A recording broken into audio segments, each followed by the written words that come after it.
I love cheesy poos, you love cheesy poos. If we're in the cheesy poos, we'd be lame.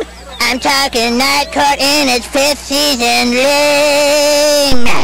Good evening once again, YouTube. This is Hell's Unicorn, and today I'm going to discuss with all of you the 2 endorsements, presidential endorsements that just came down today.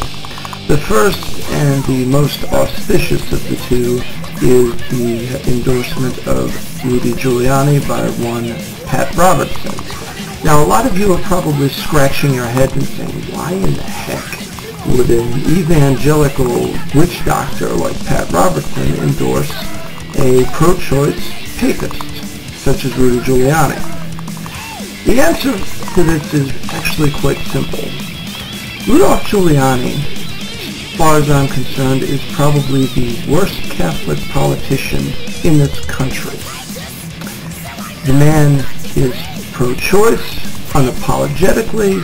He says he's going to confirm or appoint people to the bench who are of a more pro-life mindset, but this does not speak to his personal philosophy, only to his pragmatism. And the endorsement speaks to Pat Robertson's pragmatism, but we'll get to that later. Rudolph Giuliani has been barred from taking communion in the Rhode Island diocese because the bishop there, a very principled man, does not give the Eucharist to people who oppose viewpoints set out as dogma by the Vatican. Now, most of you out there don't believe in organized religion, probably, or if you do, probably not Catholicism. But just speaking to you on this front, I can just convey to you the following. Rudolph Giuliani is a hypocrite. He alters his positions to fit in with what he thinks is the most popular viewpoint of the moment. That is the definition of what a pragmatist is. And so basically he is what we would call a cafeteria Catholic, one who takes what he wants and leaves the rest, just like a lunch buffet, basically. Now, as to Pat Robertson, I mentioned to him sort of jokingly as a witch doctor, but in truth that's not really a joke. I've watched some of the stuff that he does, and it's not in line with what I think traditional Christian dogma is. Then again, you know, the entire Anabaptist culture of the Evangelicals is not something I identify with pretty heavily, but it is a dominant part of the ideology of the Bible Belt. So, nonetheless, it's something that we're all going to have to contend with. Mr. Robertson, like Jerry Falwell, who passed on not too long ago, is a Zionist.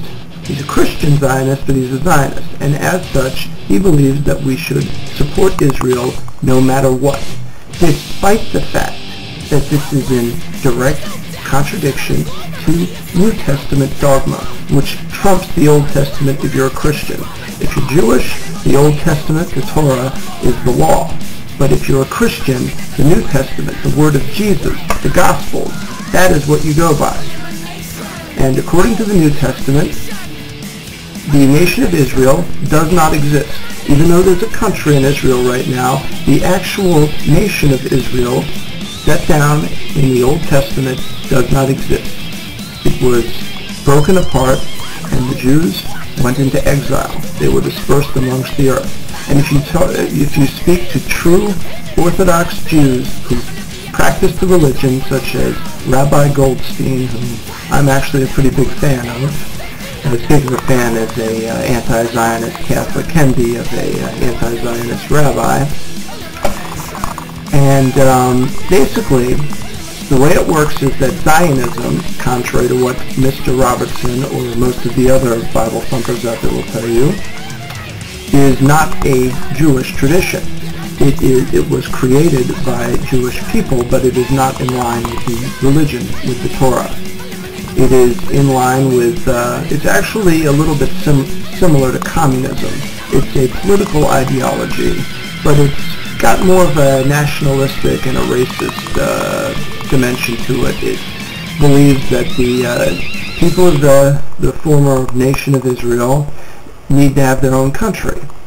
And if you Google Rabbi Goldstein and Zionism, you'll come up with a half-hour-long lecture that discusses the history of Zionism and how poisonous of an ideology it is and why it has nothing to do with Judaism. But nonetheless, to the evangelical shills out there and to Rudolph Giuliani, the pragmatist, Zionism is a means to an end. And the means to that end is political power.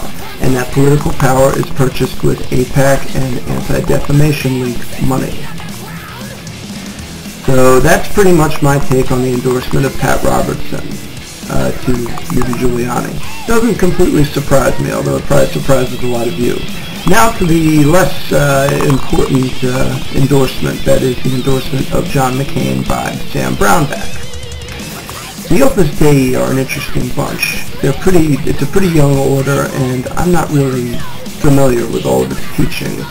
But in terms of its overall adherence to basic Catholic principles, the endorsement of John McCain is consistent with the domestic policy and the overall view of the right to life issue in accordance with Catholic dogma. However, John McCain's warmongering is not in line with the Vatican dictum regarding the Iraq War. So Sam Brownback, just like Rudy Giuliani, is being a hypocrite. So I can't really say I approve of either one of these endorsements, even though they're not really so unexpected. So take from this what you will, and I'll leave it at that. With prudence to myself and benevolence to all of you, good evening.